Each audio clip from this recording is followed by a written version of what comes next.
everyone. Welcome to another edition of Operation Gladio Meets Secret Society with Warhamster Brady. How are you today, Brady? I am wonderful. Thanks again for having me on. It's been a while. Feels like. There's so many things going on. Yeah, you've been traveling, and well, lots of good things. And I'm supposed to be traveling, but I'm too busy to do so. What do you want to talk about today? I think we're going to talk about Scroll and Key, aren't we? Yeah, for new listeners, we'll do a quick overview of why we're doing this. And we started with this theory that we understand that secret societies are more than just a fraternal organization or a networking group, and some of them are more nefarious than others. And we started with Skull and Bones, which I think is the granddaddy of the secret societies, at least on campus. And we just were able to see connection after connection after connection, and how they put their people in the key places in business, in academia, in any of the institutions, politics, the court, the judiciary, diplomacy, and intelligence. And the patterns over and over again, because they exert that power to basically run America's foreign policy, and they do it on the behalf of multinational corporations. And that's where it connects with Operation Gladio, because almost all, and I would say maybe all of these regime change and foreign interference operations, it comes from the same sources, and it's done for the multinational corporations. Yes. Pretty accurate summary? Yes. So we went all the way through Skull and Bones, and then we decided, there's a couple other secret societies on Yale's campus that are pretty interesting, and we jumped into Scroll and Key. In the early days of Scroll and Key, it was really differentiated itself because their focus was on academic achievement. And you could see that for the first few decades, but as will happen with the elites, power often corrupts, and the Scroll and Keys people started interacting with our Skull and Bones people, and the same blue blood families have the same, they all come from the same grooming high schools, boarding schools, and then they go to the same Ivy League schools and join the same secret societies. And it's gotten to the point where you can't really tell that much of a difference in the 20th century between Scroll and Key and Skull and Bones. I think I still find Skull and Bones to be the more nefarious, and especially when it comes to intelligence. But we're going to see some real beauties today. So they're going to do their job. So with no further ado, shall we jump in? Absolutely. I'll share my screen.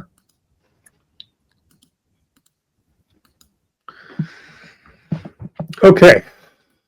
This is our Scroll and Key Miro board. See the scroll, see the key, there's their tomb. We've been going through the decades, 1850s, 1870s. We just completed the 1910s, and we left off with, or we almost completed it, with one of our favorite villains, a guy by the name of Dean Acheson. All right, he's pretty notorious. And we also finished up with William C. Bullitt. And both of these guys are big-time spooks and diplomats. Yes. Guy I want to start with today is class of 1919. A guy by the name of John Franklin Enders. Born in 1897 in West Hartford, Connecticut, another Yankee. Okay, what do we know about him? He's class of 1919, born in Connecticut. Here's a little familiar pattern. His father was the CEO of Hartford National Bank. When he passed away, he left old John Enders $19 million, which was a lot of money back then. So, banking connection again, right? Yes. See if this kind of matches the pattern. He attended something called the Noah Webster School, and then graduated from St. Paul's School in Concord, New Hampshire. The grooming school, one of them. Yes, which is only 30 minutes away from where I'm sitting. And there's a lot of these people went to St. Paul's. What's interesting is that Noah Webster School, Noah Webster's house is 2 blocks away from where I'm sitting. Pretty funny, huh? Small world? Small world. Yeah, I walked by it on my way to the local museum, which is Strawberry Bank. It's a historic museum from historic Portsmouth. You've been to Strawberry Bank, right? I have. I was just fascinated by the name Strawberry Bank. All right. So then he starts his life at Yale. World War I breaks out, and he joins the U.S. Army Air Corps in 1918 as a flight instructor. And isn't this another pattern? Remember all of the other Skull and Keys that's been into aviation? Oh, yeah, and Skull and Bones. There was an actual unit, an aviation unit that they tried to, Yeah. Thought you might pick up on that. Yep. He doesn't get too much decorated. I think he was just an instructor, didn't see much combat. Comes back to Yale and gets tapped for Scroll and Key. Graduates with his $19 million intact, and he gets involved in real estate, tried some other businesses. Then he decides, I want to get into medicine. So he goes to Harvard and gets a PhD with a focus, wait for it, on infectious diseases. Okay. You see where this is going? Yes. Joins the faculty at Children's Hospital in Boston. Ooh. One of the best highest reputation hospitals in the world. Infectious diseases in children. Okay. Yes. Okay. Starting. All right. You picking up what I'm putting down? Yeah. He becomes known as the father of modern vaccines. Holy shit. That's this guy. In 1949, with a couple other guys, they reported successful in vitro culture of an animal virus. That's the polio virus. In 54, those three would get the Nobel Prize in physiology and medicine. This guy by the name of Jonas Salk. You've heard of Jonas Salk, right? Yes. They say he cured polio. Yeah. He applies their technique to produce a polio vaccine that can be applied. Salk goes out on a national radio show and announces the success of his field trials in 1954.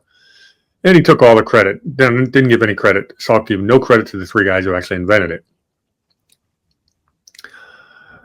This is where we get something called the Salk Institute of La Jolla.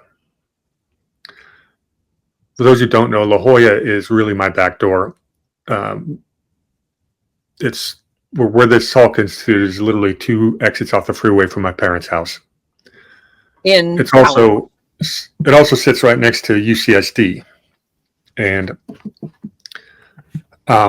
also the Scripps Institute of Oceanography. It's over a cliff on La Jolla, and to get the land was for those 3 institutes. It was all in the early 60s. UCSD was interesting because one of the main drivers of that was a professor named Herbert Marcuse. And if you don't know, Herbert Marcuse is pretty much the guy who, well, first of all, he came over to Columbia University from the Frankfurt School in 1934. He was one of 9 college professors.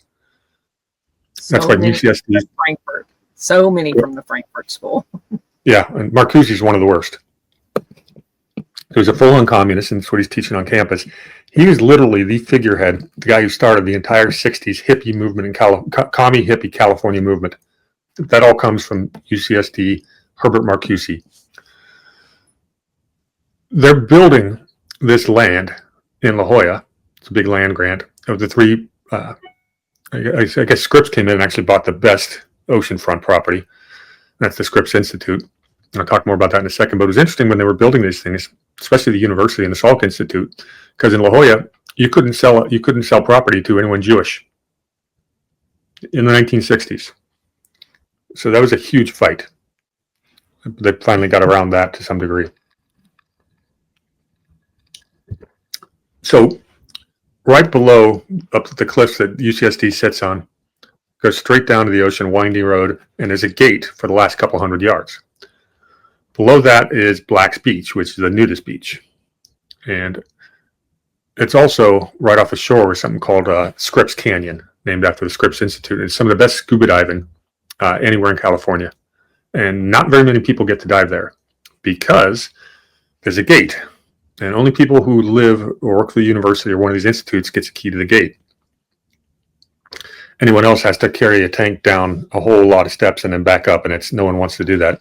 because it's a good 200-yard straight uphill hike. And if you wanted to do it from the La Jolla Beach, you'd have to walk like a mile with your scuba tanks. No one does it, or very few people do it. But I happen to know somebody, part of my little group of divers that had the key. So we used to get a dive right there where all this stuff's going on. So this really is my backyard.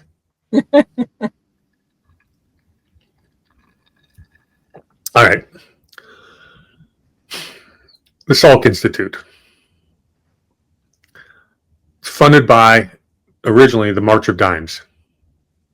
And that's something we need to look into, March of Dimes. They've got an interesting shade. I didn't get a chance to go deep into them yet. They're also funded by the NIH, the National Institute of Health. Yeah, that's Tony Fauci's NIH. And, of course, the government of California was paying for it. You had some private organizations funding the Salk Institute. There's a Paris-based company called Ipsen. There's a Howard Hughes Medical Institute, and there's something called the White, WAITT Family Foundation. I don't think there's anything nefarious about them. Well, Howard Hughes there is. He's tied to the CIA at the hip. Yeah, okay. There you go. I'd like I said, the institution itself does not appear. I didn't find it in any of the usual places. Yeah, I've done a lot of research into Howard Hughes, and he is in bed with the CIA. Or big shocker. Yeah. Real quick, did the polio vaccine really work? Not really. When it came out, polio was already in really sharp decline because of things called sanitation and hygiene. We learn more about nutrition and gut health. A lot of scientists are going to say chlorinated water also helped help stop the spread of polio. But the real big one, and this is interesting, for years, they would treat polio patients with what's called the iron lung. Yeah. And this was a problem. Polio causes paralysis. And what they thought they'd do is they put you in an iron lung and use pressure to help you breathe. But it actually did everything wrong.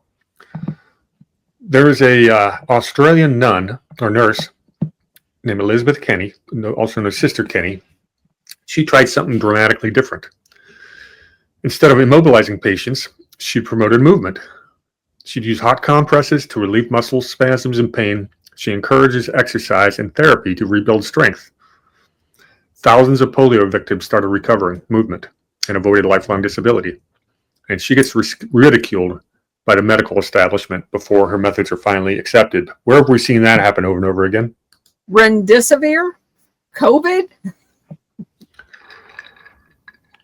Put them in a basically state of immobilization, lock them in a room when the exact opposite will cure them. I don't know. I'm just pulling that off the top of my head. Yeah, kind of figured you might see that. Put them on a ventilator. And who really created our modern medical system and runs all the schools? Rockefeller. Uh-huh. Little connection there. A little bit. All right. So those people who say that the polio vaccine didn't really cure polio, they've got a good argument. Yes. You're going to love this. In 2017, the Salk Institute trustees elected a new chairman of the board, a guy by the name of Daniel C. Lewis. Have you heard of him? No, not that I know of. Well, his former job was as the president of Booz Allen Hamilton. Okay, CIA. Explain who Booz Allen Hamilton is and why would... Go ahead. Well, Booz Allen Hamilton, a lot of my friends went to work for them, not realizing how nefarious they actually are. They're one of the biggest, they're the Halliburton equivalent. They're the Rand equivalent. They are, I don't even know what the percentage is, but it's a high percentage. The last time I looked, of all of their funding comes from the U.S. government. And they are contracted routinely by the Department of Defense, the CIA, and the State Department. They are the world's second biggest military contractor. This guy's the president, or this new guy. So you got a guy who worked in the Defense and Intelligence Agency in 2017, becomes the head of one of the country's biggest infectious diseases research centers. Right before COVID. Bingo. That's a mic drop to me. Yes. Okay, back to our friend John Enders. He got ticked off at Salk for not getting credit. So in 54, him and a guy by the name of Thomas Peebles, they isolated something called measles virus. And he'd always been disappointed by Salk's technique for polio vaccine, so he developed himself the measles vaccine. In 1960, he begins trials on the measles vaccine on 1,500 mentally retarded children in New York City and 4,000 children in Nigeria. A little problematic there. Little. Yeah. I mean, the ethics are just off the charts. And that's at the time, just to remind the audience, for those of you who are not alive, when they institutionalized mentally retarded children. So these are like captive audiences. The same was true in Nigeria, because they were basically feeding off the U.S. government, quote unquote, aid. So they basically owned the government over there. 1963, the measles vaccine is rolled out by a couple of companies we know and love, Pfizer and Merck. Both companies have ties to the Rockefellers. Yep. We're going to do foundations here in a couple of weeks, and we'll be starting pretty early on with the Rockefeller Foundation. We'll get to the Gates Foundation. But all these foundations sure have an awful lot of interest in vaccinations. Yes. They also have a long history of being proponents of population control. I think that's just a coincidence. I don't know. I'm going to say no. So this guy's a character. I mean, we just tied the whole bioweapon thing into our whole story. We hadn't done that before. Yeah. All right, so that's the end of that decade. So let's move on to the next decade. Going back to Yale and their secret societies. Uh-huh. Okay, first guy we're going to talk about is Benjamin Brewster Jennings. If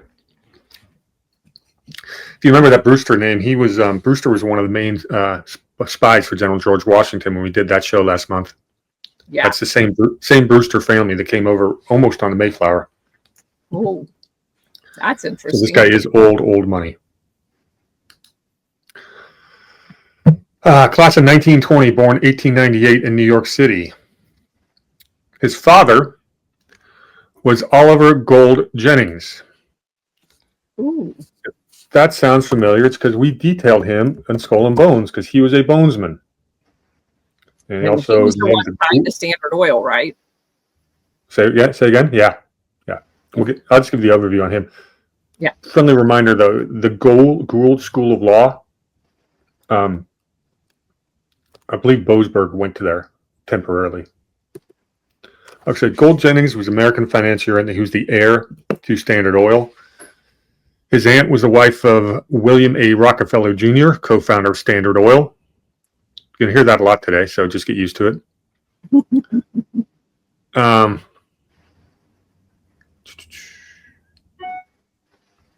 What about Oliver Gould Jennings? He served on the boards of Bethlehem Steel, U.S. Industrial Alcohol Company, pharma distributor McKesson and Robbins, Kingsport Press Natural Fuel Gas. That's kind of remember this, all those connections there. Yeah. So basically, he's one of the international syndicate. Yeah, and of course his sister, Emma Brewster Jennings, was the wife of Hugh Dudley Auchincloss. Yeah. Of course. So that's the family this guy comes from. So why do we care about Benjamin? Or they actually went by B.B. Jennings. His paternal grandfather was a guy by the name of Oliver Burr Jennings, and his maternal grandfather, Benjamin Brewster, were involved with John Davis Rockefeller and were partners in Standard Oil. Yep. So he's descended from two of Rockefeller's officers. Think he's connected? Yes, he's part of the international syndicate. Yeah. So those two guys have an interesting story, his two grandfathers. They had moved west during the gold rush, and they weren't miners. They were the smart ones. They they created a dry goods company, basically supplying all the mining camps, and they made a fortune outfitting prospectors. Jennings would then marry, that's his grandfather, the sister of William Rockefeller's wife. So we're getting pretty incestuous here. Skinny tree. Yeah. I like that expression. Benjamin Brewster is raised in Fairfield, Connecticut. Want to hear about his high school? Sure. St. Paul's School in Concord, New Hampshire. Of course. He enrolls in World War I, enlists as the U.S. Navy on a submarine chaser. It's kind of a cool job. He actually got a submarine, but go ahead. He actually got awarded a Navy Cross. So, I'm starting to doubt the validity of a lot of these military awards because they seem to go to people that are sons of famous people and not necessarily the grunts. Especially in the Navy, by the way. Is it worse there? Well, they have a royalty. It's something that the same is true with the Army. Not the Marines. You really had to earn your stripes in the Marine Corps, but there's dynasties of generational corruption in the Army. But even setting the Army aside, I've never seen it more so than the Navy. Oh, yeah, everybody knows who's related to who in the Navy. And they get all their little salads on their shoulder, on their chest. Yes. Metal salad. All right. After graduation, comes back, finishes school, takes a job as a clerk in the Marine Division of what's called SECONY, and that stands for Standard Oil Company of New York. So they had broken up Standard Oil into about 5 different companies. It's not really a breakup. Yeah. I was going to say, you didn't use air quotes.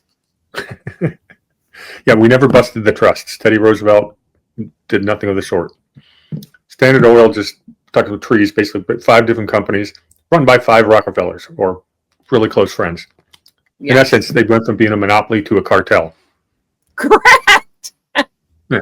That's the definition. Yes, it is. Remember, cartels exist for 2 reasons. One is to maximize profits, but most importantly is number 2, and that's to eliminate competition.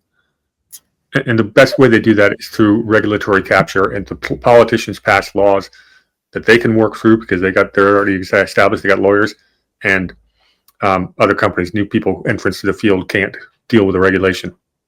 And I would firmly submit to you that the reason that cartel fits on that as far as that label is because drug cartels are the exact same thing. They have a letter of marque called the law. Drug cartels operate like pirates used to. They're the exact same thing. Yeah, it's a very old business model. It goes back to the British East India Company. Yeah. All right. So Brewster's off to a roaring start to his life, isn't he? Yeah. Lots of connections. Some of his relatives. Be hard not to. So he works his way up. He's on the board of directors of SECONY when it merges with something that was known as Vacuum Oil, which created SECONY Vacuum. It's a pretty big oil company and refiner. He's on the Marine Division because they're just now starting offshore drilling. So that's where that's all about.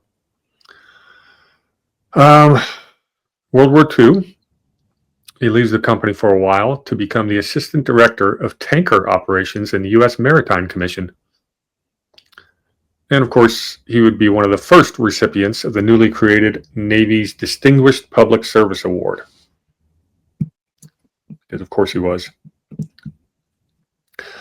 After the war, he comes back to the company In 1955, the company changed its name to what's called Saucony Mobile.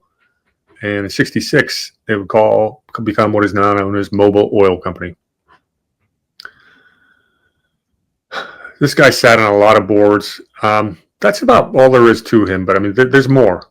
But his bio doesn't jump off the page. He just lived a very wealthy, influential life. But you can see where there might be some connections. Yeah. Anybody involved in the oil industry understands that they are very closely tied. Anybody who's drilling overseas, there's a military connection. Intelligence connection. And also, I recognize, I'm just looking at his bio, that he was associated as a trustee with Avalon Foundation. And since we're going to cover foundations, that's a derivative of the Mellon Foundation of the Carnegie Mellon Empire. Nice catch. I didn't get that one. We'll get there. Yeah. Let's skip to our next guy. Okay. Seymour Knox II. He's in front of a portrait of Knox Seymour III, Seymour IV, and in front of a portrait of Seymour H. Knox I. Why is that important? Well, Seymour H. Knox I was the founder of F.W. Woolworth. Ooh. But Knox II is interesting because he grew up in a place called Buffalo, New York, where we find all kinds of fun connections, right? Yeah, for those of you who don't know, that's where Wild Bill Donovan is from. And there was a very elite Buffalo, New York was like a mini New York City, with Gilded Age riches everywhere. They had a train station there that would rival Grand Central, both in New York and in Washington, D.C. It's an amazingly corrupt city back in the day. Yeah, and they just kept. We weren't even looking for Buffalo when we started our research, and it just kept popping up. And okay, there's a pattern here. Yes. Guess where he went to high school? Tell me. Started at the Nichols School in Buffalo, and then graduated from one of our favorites, the Hotchkiss School. Oh, goodness gracious. So Seymour was really not notable. He basically sat on a lot of boards of directors, including chairman of Woolworth. He was the chairman of the University of Buffalo Governing Council. So very old Buffalo money. And now his sons are the principal owners of the Buffalo Sabres hockey team. Oh, that's interesting. Yeah, but he's worth mentioning, but there's no real nefarious thing to him, but he knows the people who are nefarious, that's for sure. So let's skip to Richardson Dilworth. I just brought him up because, he's like the longtime mayor of Philadelphia, and we know how corrupt the Philadelphia City Hall has been. This guy's claim to fame is he was the one who built the high-rise public housing that would later be condemned as breeding grounds for poverty and crime. So that's how Philadelphia became a slumlord. So he is one of the creators of the urban machine. Very much so. And part of the Philadelphia Democrat machine, which exists in every major city in America now. Yeah. And with Mamdani winning in New York, and people are going to leave, New York will go bankrupt, and they're going to try to do rent controls, which means none of these high-rise public housing units are going to be upkept because there's no profit in it, and New York's going to fall apart. More people are going to leave. The good people are going to leave. Major corporations are going to leave. They're going to lose their tax base. Trump's going to try to stop the federal funding. New York will go bankrupt. I think it's inevitable. And I think we should just start building the wall around the city now, just like Escape from New York. Let's get it over with. Build the wall. Yes, because I don't want them in Florida. Yeah, but this political madness that Mamdani represents, it's going to spread to other cities. They've got the model now. Just pump immigrants in there, make sure they can vote, and you can win every election. Well, if you go back, if you go back to Chicago's history with Cabrini Green and all of those public housing, every single one of them was a disaster, and it destroyed Chicago. Mm-hmm. Yeah, I don't know how New York City is ever going to recover from this.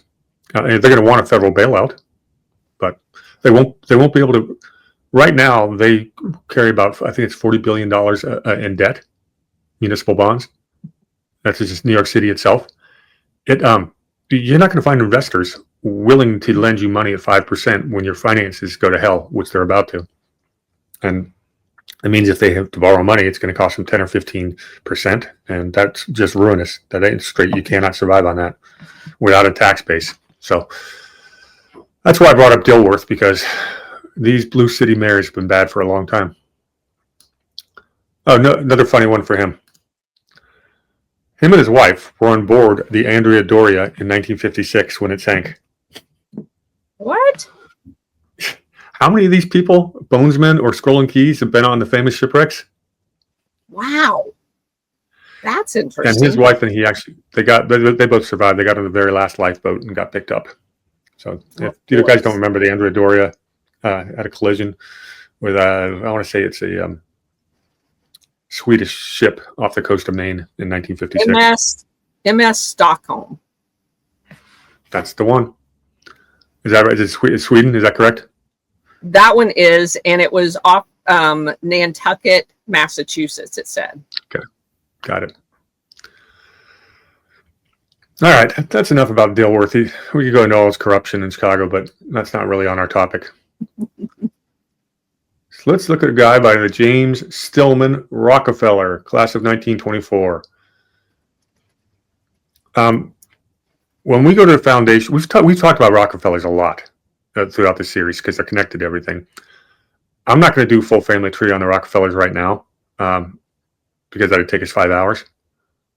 But we are going to go to depth of the Rockefellers when we go into foundations. So if I can take a rain check on the deep dive into the family, that'd be great. Yeah. Yeah. Well, I got a new book.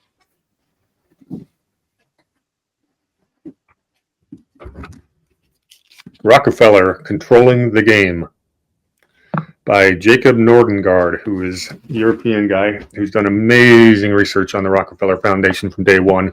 And I will have this book read by the time we get to that episode. So that'll be a really good source. All right. Let's talk about James Stillman a little bit, though, because he's a pretty neat guy. Born in 1902 in Manhattan. His father was William Goodsell Rockefeller. His maternal grandfather was a guy by the name of James Stillman. Is that familiar? Yeah. Stillman, we need to talk about. He was the chairman of, at the time called National City Bank. It's now Citicorp. By 1894, National City Bank was the largest American bank. They're the first to open foreign branches. 1902, they were able to send money to almost any city in the world within 24 hours. They were the first real international bank that could do that. For those who don't know, Citibank's been bailed out by the government like 6 or 7 times because of their political connections. The most recent time they got bailed out was during the 2009 financial crisis. Yep. I was working at Citibank at the time.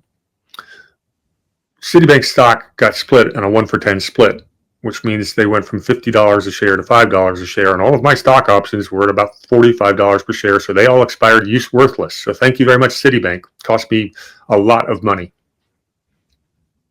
So I'm not a Citibank fan. The international banking thing is interesting because, obviously people, I don't know if everybody knows this, but they own Banamex, which is Mexico's largest bank. Who makes most of the money in Mexico these days? Besides the cartels? No, the cartels. How do you think they launder their money? Through banks. Through Banamex. And then they get it to America. Yeah, because Citibank's in the middle of a lot of that. Yep. And this guy, James Stillman, who James Stillman Rockefeller is named after, was basically the pioneer of that. But it gets better. So he's got alliances with some people the Rockefellers, Kuhn Loeb, Edward Henry Harriman, Jacob Schiff. There's all his business partners. Between that group of people, they controlled almost all of the railroads by Texas. Okay. And that's an important data point because Stillman was a big backer of a guy by the name of Porfirio Diaz when he overthrew the Mexican government in the revolution of Tostepec. Mexico had restored their republic from 1867 to 76. They tried to go back to their constitution. There's a lot of corruption. They weren't playing real nice with the United States or our businesses, which means what? They're going to get overthrown. Yes, and this is how it was done. And Stillman was a financer. Well, Diaz would get installed and would spend the next 35 years as the dictator of Mexico as Mexico's being modernized. And the class distinctions are growing wider. And when you mean modernized, you mean Americanized. Yeah, electricity, that kind of stuff. But yeah. Yeah, but it's all with American companies investing in it. So they own the infrastructure just like every other country they overthrow. Oh, yeah. And this is right out in the open. The other people who backed this revolution, someone by the name of J.P. Morgan. Yeah. Manhattan Bank, which would merge with Chase Manhattan. Yep. How about Remington Arms Company? They're using Texas gun runners to arm insurrection. Yeah, exactly. Oh, and this guy, Diaz, he's operating freely from Brownsville, Texas, and New Orleans. So they go there, do a raid on Mexico, and then go back across the American border, and it's totally safe. And Secretary of State Hamilton Fish refused the extradition requests because the American government was all for this revolution. It was very exposed at the time. The reason these Texas railroad guys wanted to fund him, they made a trade in exchange for future charters. Every single time. Uh-huh. So I thought this guy's grandfather was worth mentioning. Absolutely. James Rockefeller would go to the Taft School in Watertown, Connecticut for high school boarding school. Oh, good grief. We talked about the Taft School before. I went through their list today, and there really aren't that many notable names that fit our list from the Taft School, but it's still one of those. So you see this picture of him. He's wearing his crew shirt and a cover of Time magazine. Well, that's because he's the captain of the Yale crew team that won the Olympic medal in rowing in 1924 in Paris. And on that team was going to be the next guy we feature, a guy by the name of Dr. Benjamin Spock. Who's also in that. Gosh. Oh my goodness. Yeah. So professionally, what does this guy do? Stillman. He spent 6 years with Brown Brothers and Company.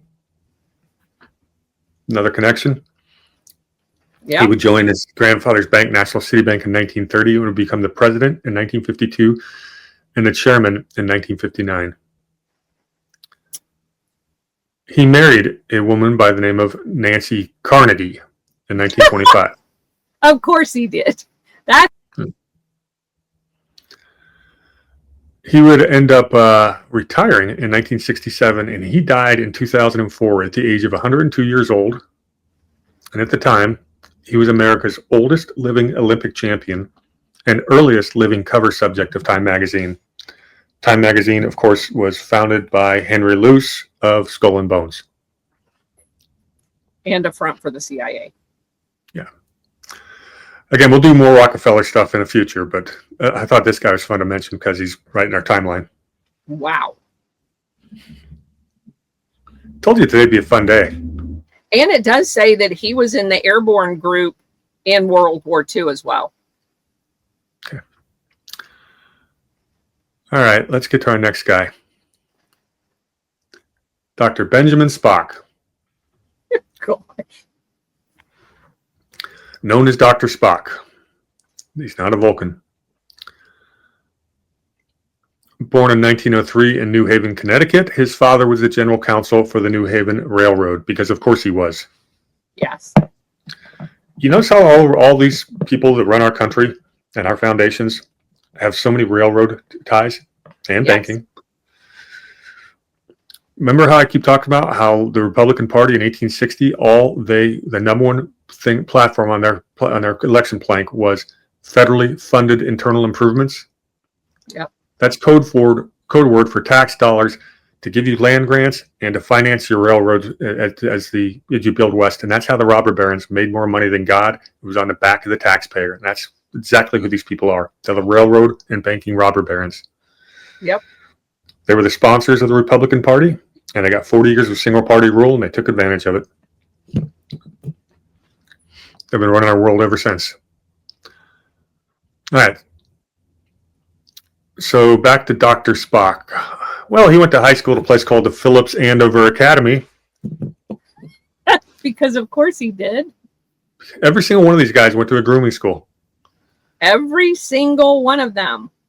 Mm-hmm. Spock then goes to Yale Medicine for 2 years, and then he switches to Columbia. Becomes a world-renowned pediatrician. And his famous book was Baby and Child Care. Written in 1946. It's sold over 50 million copies by the time of his death in 98. And totally destroyed parenting. We're going to get to that. I agree with you. He's the first pediatrician to study psychoanalysis. Because your children need to be psychoanalyzed. A lot of people criticized his research because he relied on a lot of anecdotal evidence rather than real serious academic research. Right. But he got his book out there. He was propagandizing us. Yeah, he's the guy who led generations of parents to become, and this is a quote, more flexible and affectionate with their children. He propagated permissiveness and an expectation of an instant gratification. We talk about these trophies, these kids, these participation trophy kids. Yeah. That all comes from Dr. Benjamin Spock. I mean, just destroyed parenting, wouldn't you say?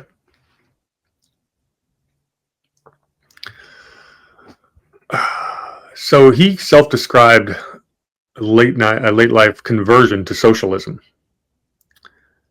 He's an activist in New York. I'm sorry, in something called the New Left. That was a big group in the 60s. He's been part of the anti-Vietnam War movements in the 60s and 70s. He actually ran for president of the United States as the People's Party nominee in 1972. He campaigned on something called the maximum wage, legalized abortion, and withdrawing all troops from foreign countries. And I like that last point. Yeah. Because we talk about the 60s liberals, that they are a lot different than the modern day, air quote, liberal.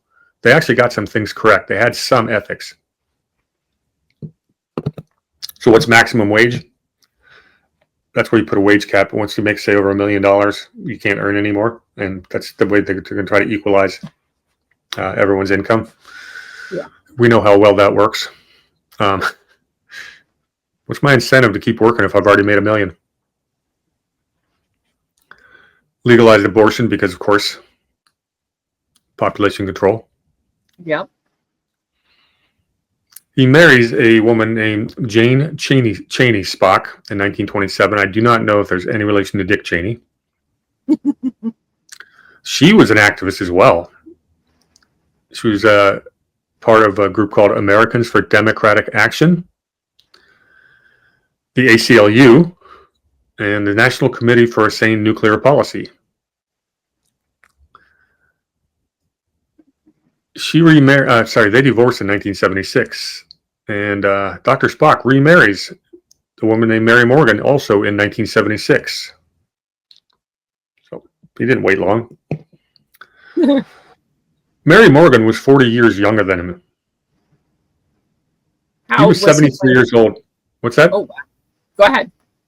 Yeah, he was 73 years old, and she was 33. And she marries this guy for his money. right the second after he'd gotten his divorce. She was real big into health and nutrition. A lot of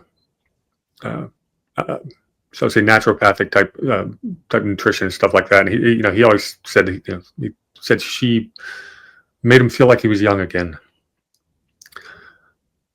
They spent many years living on their sailboats off the British Virgin Island and Maine. Spock would continue rowing his whole life. He was really pretty athletic. Until 1998, he dies in a house that he was renting in La Jolla, California. All right. How are we doing on time? Pretty good. 12:45. Yep. Yeah, let's talk about our next Scroll and Key alumni. You know that name? Huntington. I can't read it. Huntington Denton, nicknamed Ting Sheldon. Yes. Because Ting is a derivative. Yeah, I know you know this name. He's Ting is I guess a abbreviation of Huntington, but that was his name. Born in 1903 in Greenwich, Connecticut, came from a patrician New York family, and his father was an educated at Yale lawyer. Sheldon would marry a woman by the name of Magda Merck in 1928. Yeah, that's the youngest daughter of George Merck, founder of the drug company. Interesting that these drug companies are getting involved in our story more and more, huh? So wait a minute. The CIA married the drug company? He's not in the CIA yet. Okay. They actually divorced in 1936. He'd get married 3 times in his life, but Okay. he gets involved in banking. Yeah, we'll get there for sure. Okay. He gets involved in Wall Street banking during the Roaring '20s boom. World War II, he became an Army military aviator. Because of course he did. Yep. But he served 4 years in the European theater as an intelligence staff officer. So do those two facts contradict themselves or no? No, because go ahead. Go, please. I won't elaborate on that. Well, every element, like if you're in the air component, you're still going to have your intelligence capability. So yeah, and what this guy was a SIGINT analyst, signals intelligence, and we're just now learning something called photo interpretation. He's the pioneer. You take these aerial photographs and you got to piece them together, and he's very good at it. In fact, he's so good at it that they bring him over to the CIA in 1951, and he immediately becomes something called the director of something called the Office of Current Intelligence. That's the OCI. He built it.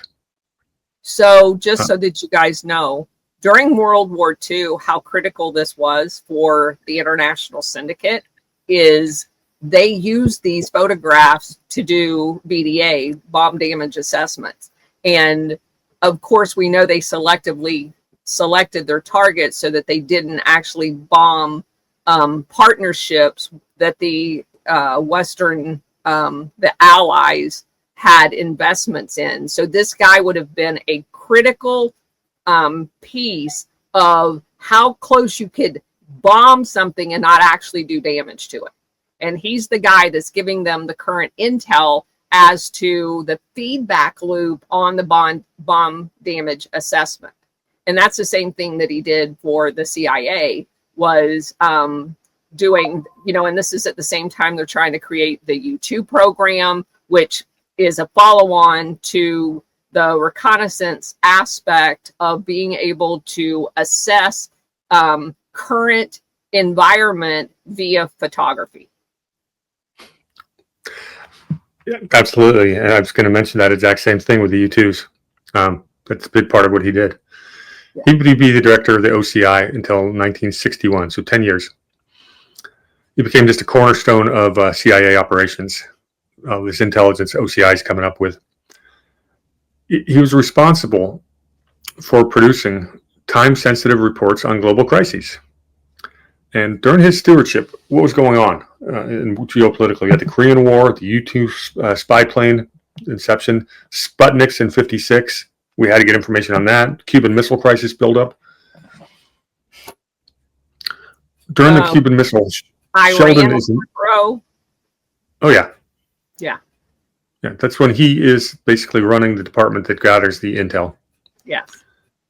The part of the CIA that was actually legitimate in the National Security Act of 1947 before they decided to give them the ability to do covert operations as well.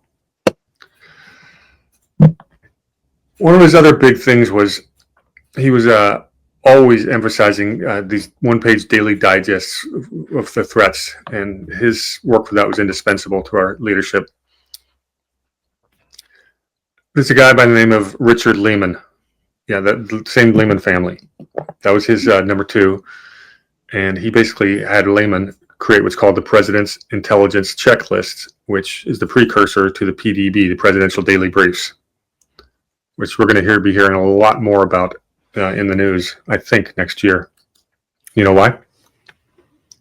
Why? Because we now have documented evidence that Obama told the intelligence community to change their PDB because it said that Russia did not interfere with the 2016 election.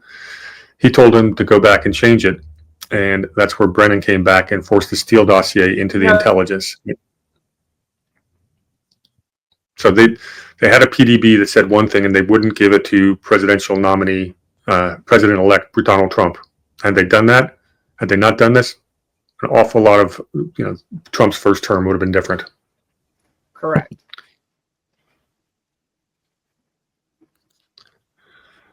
So that is going to be in the news, we hope.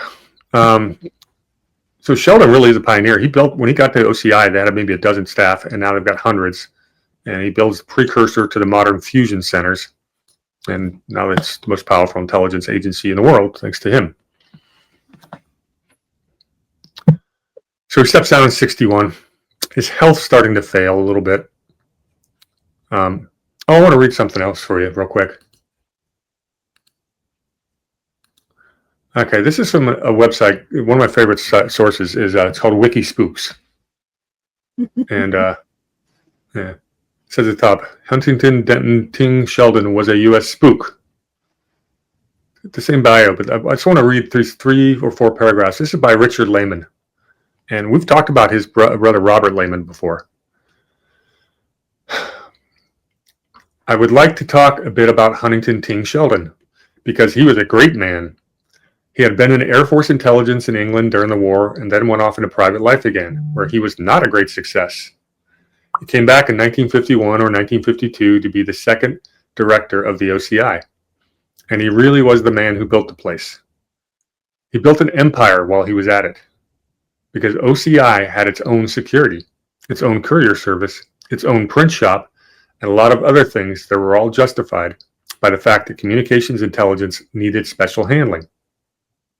That's your national security excuse right there. And so he really had a self-contained operation. What could possibly go wrong, Colonel? Everything. This enabled him over the few years after that to build a powerful organization, and he was completely ruthless in how he did it.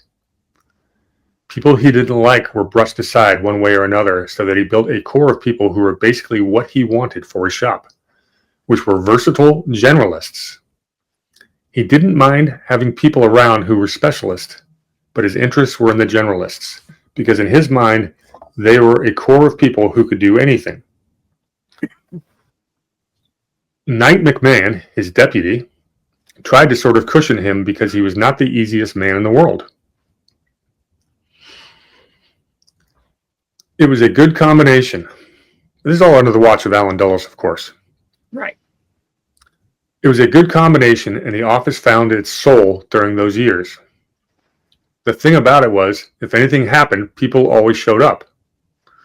They were committed to their jobs and could be counted on in the middle of the night to come in and do whatever was required. At the same time, they bitched all the time. It was built in, but while bitching, they were there.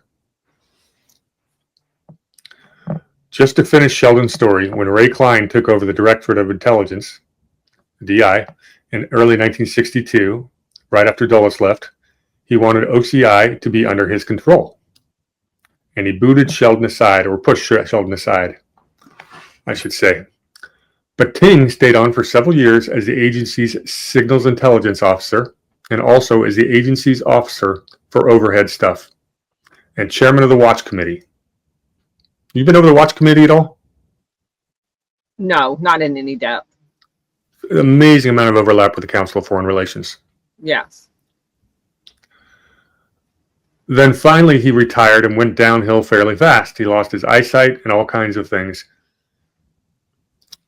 And I'll leave it there. So the Watch Committee, in my definition, would be kind of like an ops center for the CFR. Yeah, just compartmentalized. Yeah. So he's a pretty darn important figure that ought to be a household name. And I guess he'd love with the CIA where they are on spying now. His third marriage is to an author named Alice B. Sheldon. She was a renowned science fiction author who wrote under the pseudonym James Tipton Jr. Apparently women authors wouldn't sell very well in sci-fi. They actually met when she was briefly working for the CIA in photo interpretation. So she worked for him. Yeah. They're found dead in 1987 with a murder-suicide. And she shot him and then shot herself.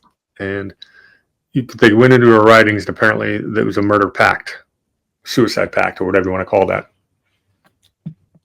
But that was the end of Mr. I forgot his name all of a sudden. We're just talking about him. Mr. Denton Ting Sheldon. That's all I've got for today. We have a few more fun ones coming up next week, and I think that we can probably wrap up Scroll and Key. No promises, though. So you want to sum everything up? Is the Colonel frozen? She might be. Well, I will give a quick summary of what we talked about today.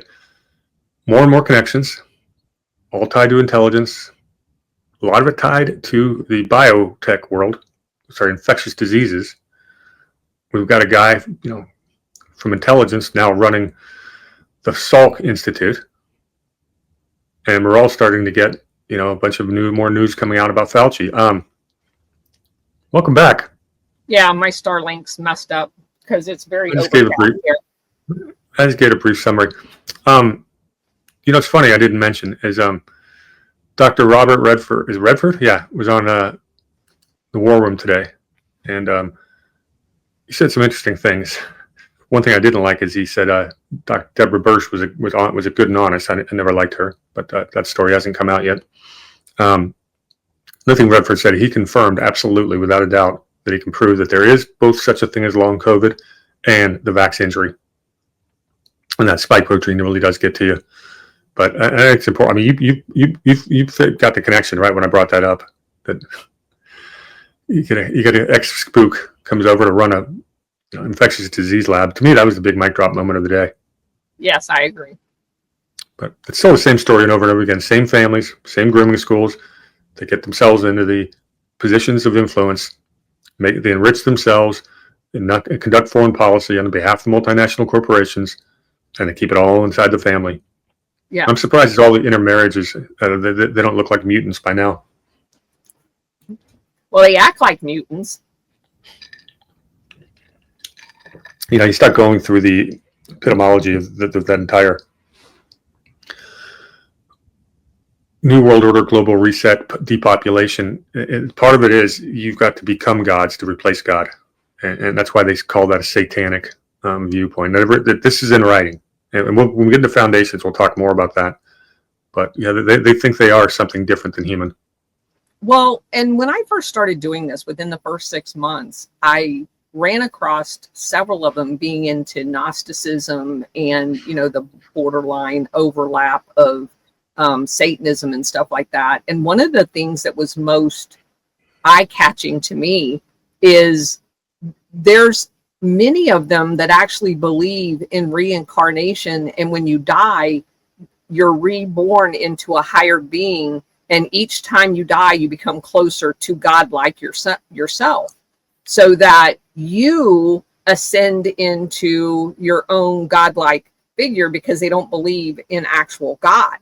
And they believe that there's no, and that's why they can justify their mass killing of millions and millions of people, is because they're helping them. They're just helping them get to the next life so that they can achieve their godlike. And I was blown away by that. Yeah, and it leads to technocracy. This whole idea of melding, humanity with computers. They basically are trying to build a matrix. We know that's happening. It's like Elon Musk always said, well, wouldn't you rather have a good guy do that instead of a bad guy? And I'm reading a fascinating article about that right now. I'll share with you another time after I get done with the article. But yeah, the technocrats had to go into hiding after World War II. They're back. Those are the bureaucrats that are running. They're the experts that we're supposed to trust. And they do have this depopulation agenda. That's at their forefront. And we start talking about Freemasons. One of the things about Freemasons is you have to believe in a higher being. So that wouldn't seem to mesh with, the story you just told about them not believing in God. But I've always said that most Freemasons are basically good people. They hid a secret society within the secret society, and that's where they get the Masonic connection to some of these groups. Right. And the Masonic model is exactly what Skull and Bones they tried to copy after it.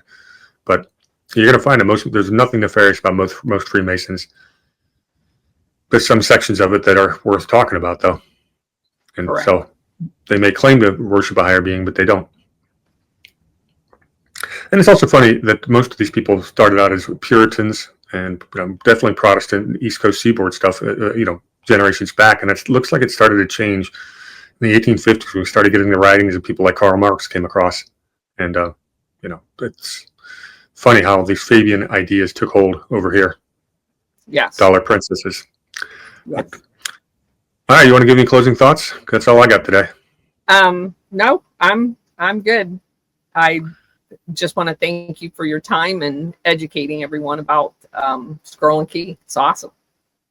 Yeah, this was a fun one. It's not, we didn't have any real, I guess, superheroes of the super anti-heroes, but you certainly had some players and connections. So yes, a lot of inbreeding. Right. Quite a bit. Yeah. Okay. So thanks for being here with us, everyone, and we'll be back next week with another edition. Cheers, everyone. Thank you.